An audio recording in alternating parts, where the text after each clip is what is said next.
റെസ്റ്റോറൻറ്റിലൊന്നും പോകാതെ തന്നെ നമുക്ക് അടിപൊളിയായിട്ട് വീട്ടിൽ തന്നെ ഉണ്ടാക്കിയെടുക്കാം.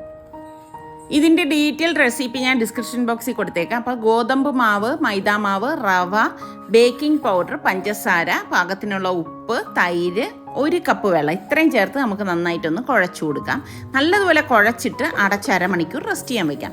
ഈ സമയം കൊണ്ട് പാനിലേക്ക് എണ്ണ ഒഴിച്ചിട്ട് ചെറിയ ജീരകവും സവാള, ഇഞ്ചി, വെളുത്തുള്ളി, പച്ചമുളക്, പിന്നെ പൊടികളെല്ലാം ചേർത്ത് ഒന്ന് വഴറ്റിയിലേക്ക് കസൂരി മേത്തിയും ഉപ്പും ചേർത്തൊന്ന് മിക്സ് ചെയ്ത് നമുക്ക് തക്കാളി അരച്ചതും ചേർത്തൊന്ന് ഇളക്കി കൊടുക്കാം.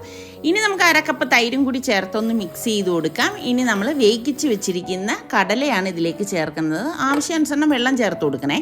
മല്ലിയിലയും കൂടി ഇട്ടെടുക്കാം. അപ്പോൾ നമ്മളുടെ ചനക്കറി റെഡി ആയിട്ടുണ്ട്. പിന്നെ നമുക്കിതൊന്ന് പരത്തി ഇതുപോലെ ഒന്ന് എണ്ണയിലിട്ട് ഒന്ന് ചുട്ടെടുക്കുമ്പം അടിപൊളി ഭട്ടൂര റെഡിയാണ്. ഇഷ്ടപ്പെട്ടാൽ ഇപ്പം തന്നെ ഒന്ന് ലൈക്ക് ചെയ്യണേ.